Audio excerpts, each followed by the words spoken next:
Bloopatone. Hey there, this is Eric Keller for Bloopatone. In this video, we're going to take a look at the RadialZ plugin for ZBrush. This is a new plugin by Pablo Munoz Gomez. I've had it for about a week here, and I'm going to use my Starship Troopers Arachnid Warrior sculpt as an example. So let's take a look at the plugin in action in ZBrush. So I'm just going to start with a quick demo. So I'm created a ground plane here, and I'm just adding some surface noise just to get an overall kind of nice rocky texture. Now I'm going to press my Alt-4 hotkey, which I set up, and this is going to call up Pablo's rock brushes. And you can see this interface makes it very easy to choose a brush. I can set it up. It's completely customizable, which I'll show later in this video. But you can see in action, it's very quick just to select a brush and then start going to town on the ground here. It's definitely speeding up my sculpting process in ZBrush and making it all the more enjoyable. Now I'm going to press my Alt-4 hotkey that I set up, and I bring up that same library. I can switch to another one of Pablo's rock brushes and continue working. Let's take a look at the boulders. I have another custom menu that I've set up using the RadialZ plugin assigned to a different hotkey. And this is sort of my favorite ZBrush standard brushes or even custom brushes from other artists. So again, just adding some noise to my boulders here and then just doing a quick time lapse. And you can see how quickly I can just switch to another brush. And it makes it more fun and easier to experiment with custom brushes because you don't have to spend so much time digging around for them. And as you'll see, it's so easy to set up and link to whatever brush libraries you might have on your disk that it's just a joy to use. So like I said, I've been playing with this for about a week, not an expert yet, but it changes how I work in ZBrush. By reducing the amount of time I'm digging around in libraries to find the right brush, it speeds up my workflow and it makes me more likely to experiment with custom brushes. I'm discovering more about some of these cool brushes that Pablo makes and that other artists make, again, because don't have to dig around for them. They're right at my fingertips. So let's take a look at the RadialZ application. It's actually an external application that you run while you're working in ZBrush. So here are my custom brush menus. So you can see I've given them their own names and their own hotkeys. Very easy to do. Can call them whatever you want and use whatever hotkeys that you want. So I tend to use the Alt and number hotkeys because they're on the left side of my keyboard. You can even change the colors. And then there's links here to the setup. Pablo has a lot of videos on his website that explains this. You can call up the brush library. So I set it up so if I press the Alt tilde, it comes up with a pop-up of my entire brush library. So this is all 800 brushes that I have on my disk that I can easily access, and they've been automatically put into categories for me. So I haven't had to set up any of this stuff. It's all automatic. You just tell it where the directories are, where you have your custom brushes, and it will load those brushes into the plugin, and there you go. And then, of course, there's a link to Pablo's store. It's very clever for putting this in here, so you can actually click on these, and it'll open up a website, and you can purchase some of his brush packs. And he has best custom brushes in the industry. I think I could say that with absolute confidence. I like making my own brushes, but I don't have the amount of time that Pablo does for really exploring and how to create these brushes. So I love that aspect. And then, of course, you have a link to the settings here that explains how to set it up. Setting this whole thing up takes 5-10 minutes at the most. And like I say, he has loads of videos on his websites that get into all the nitty-gritties about how to set this up. I'm not going to rehash the information because you can just go into the settings options, scroll down here and click on the Open the Guides link, and this will open up his website and it'll walk you through all the setup you need for working with this. So he's done an excellent job of making it very easy to set up and then very easy to use. So let's walk through setting up a custom menu. So I'm going to click the Add Menu button. I'm going to give it a name. Let's call it Pablo Creature Skin. And then I can set up a custom hotkey. So I'll go down here and then I'll press the record button, and on my keyboard, I'm going to press Alt+5. And once I've done that, it stores that as my keyboard. I can choose whether circle or rectangle. I'm going to keep it circle. But those are the options here, and I'm going to create the menu. And you can see here are my other ones. I want to make sure that I'm not using the same hotkey. That's all good. Just for giggles, let's change the color of the menu. So we'll make it, since it's creatures, we'll make it green, right? I don't know why, but let's just try making it green to see what it looks like. So there you go. That's just a bit of fun. And I'm going to save changes. So you can create as many of these custom menus as you want. Once I save changes there, I'm going to edit the menu, and now you can see here's the interface, and it's all drag and drop. So I can choose how many slots I want to have. Let's do the maximum of 10, and then you can also change the size, the spacing, and keep in mind you can also add secondary brushes here. So I'm going to set this for icon and name, and just with that. Then I'll scroll down here to the category for Pablo's creature skin, and I'll just start dragging some of these over and place them wherever I want on the menu. So, and you can, like I say, whatever, however you want to do it, you can change it anytime. It's easy to edit this. You're not committed to any of this. Once you set up a menu, you can go back and edit it and change all of these things very easily. If I double click on this, now I can set up my secondary brushes, those that are hovering sort of on the periphery of my main brush. So I like to choose ones that are kind of related. I'm just doing this quickly here, but you can really spend a lot of time thinking about what you like to have at your fingertips. And I'm done doing that. See, these little dots under the icon show you how many secondary brushes you have set up already. So just continue just dragging these over and double click on this one. Let's add some secondary brushes there. It seems like some good choices there. And it's that simple. And just go and do some more. So there's so many brushes in here. It's just a lot to choose from. And of course, you can mix and match. I mean, I'm just doing this all Pablo's creature skins, but I could add whatever combination of brushes from my library that I want to. It doesn't matter. And like I said before, you're not restricted to Pablo's brushes. This is any brushes that are compatible with ZBrush. You'll find that you can set up so many custom menus that you won't have to open up your brush library anymore if you don't want to. But you got to remember to save the settings. And then I'm going to save changes again because it saves it in the plugin. It's also important whenever you edit these in the plugin, you want to go into your preferences and make sure that you go under hotkeys and choose that store hotkey. So that means ZBrush will remember the hotkey you set up for that menu. And I like to always do store config so it remembers any of my custom settings. It's probably not absolutely necessary, but it's a good habit to have. Now you can see, press Alt-5, and here's my creature skin brush library with the secondary brushes and that beautiful green color. And now I can start to go to town applying these or the insect brushes to the geometry of my horrific Arachnid Warrior here.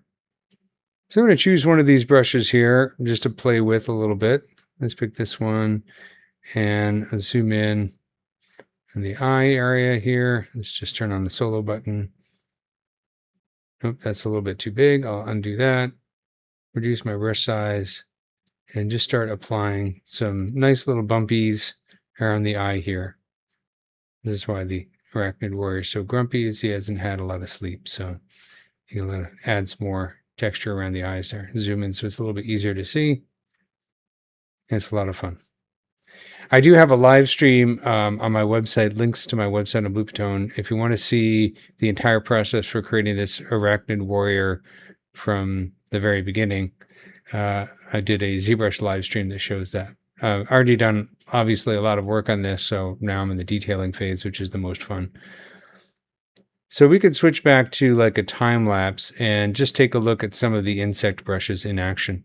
So here is the menu that I created for Pablo's insect brushes.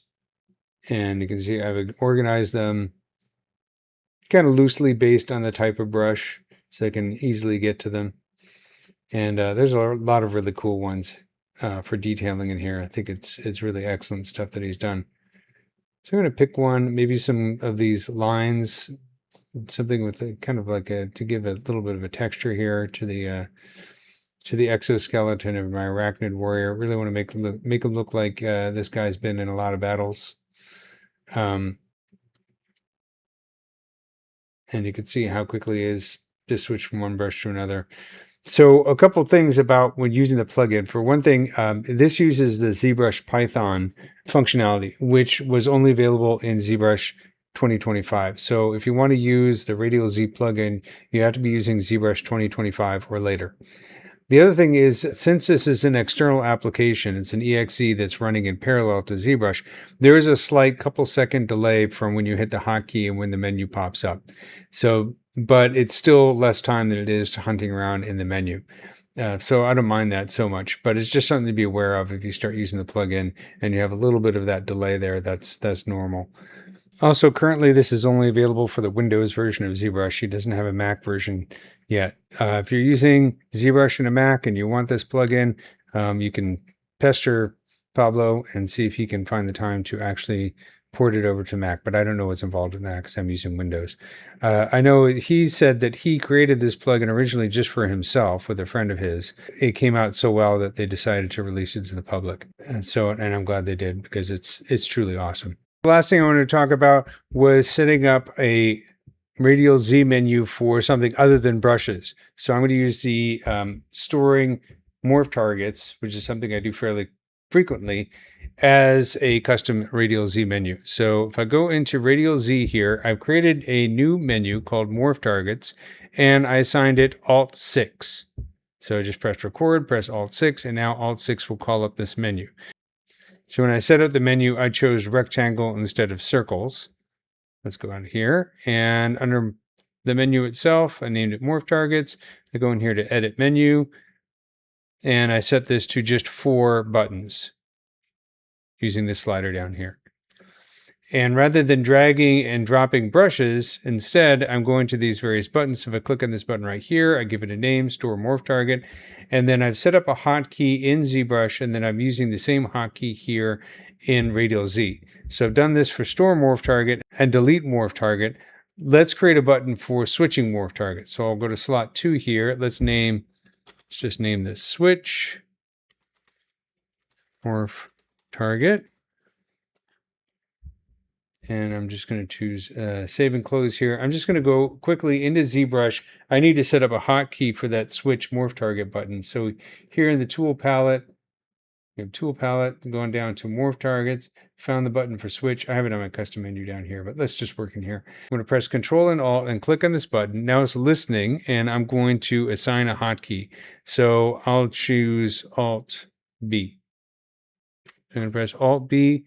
And you can see now as I'm hovering over that switch button, you see how it says switch geometry Alt B. So that's the hotkey. So I'm going to go back into Radial Z, choose edit menu, go to that switch button and press record, and I'll choose Alt B. And I'm going to choose save and close, save changes, move this out of the way. Important to go into preferences and under hotkeys, make sure we go store so that ZBrush remembers the hotkey as well. And now what we can do is I'm going to press Alt and 6.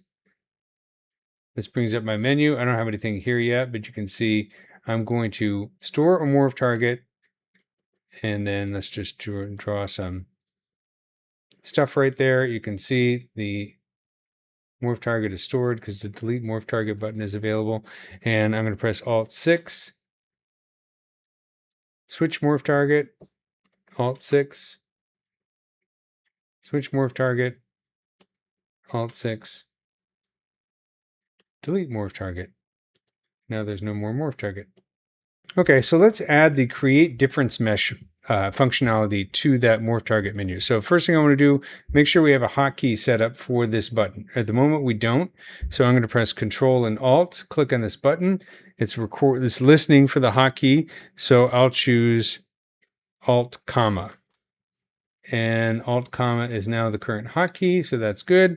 And let's do preferences, store hotkeys, so that's saved.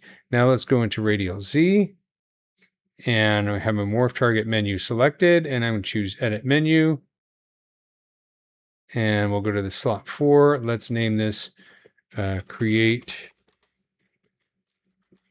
difference mesh. And then down here for the hotkey, I'm going to press record, and I'll choose Alt comma. There we go. I'm going to make sure we save and close this. Save changes here. Let's test it out. And here I'm going to press Alt 6. Now you can see I have that create difference mesh button. If I click on it and then scroll up here, we can see now we have a new tool, which is the difference mesh based on that morph target. So that's a great way to set up non-brush related menus. So going back to the time lapse of my Arachnid Warrior here and just experimenting with a few more of these insect brushes from Pablo, just kind of seeing what kind of cool details I can create in various parts of this model. It's so much fun to play with. So kind of have that little lumpy things. I think that's a bit too extreme. I'm going to make the brush size a bit smaller and just do a little dusting over here. And a lot of times for each of these subtools, when I'm creating a custom brush, I'll create a 3D layer and name it, give it the same name as the brush. That way I can go back to my 3D layers and easily adjust them. And I'll know which brush that I used on each 3D layer. So it's kind of a nice way to work. Pablo also does have a really nice paint brushes for when you're doing poly paint, for coloring these things. I did actually poly paint this, but I did it much earlier in the process. And I also did a fair amount of texturing and substance as well. But this is just kind of just having fun with these insect brushes. Me being a connoisseur of doing insects and arachnids, I kind of am a little bit, let's say, snobby when it comes to insect detailing. So I am giving a thumbs up to his brushes because I think they're very useful. And I'll probably be creating more of my own custom insect brushes as well.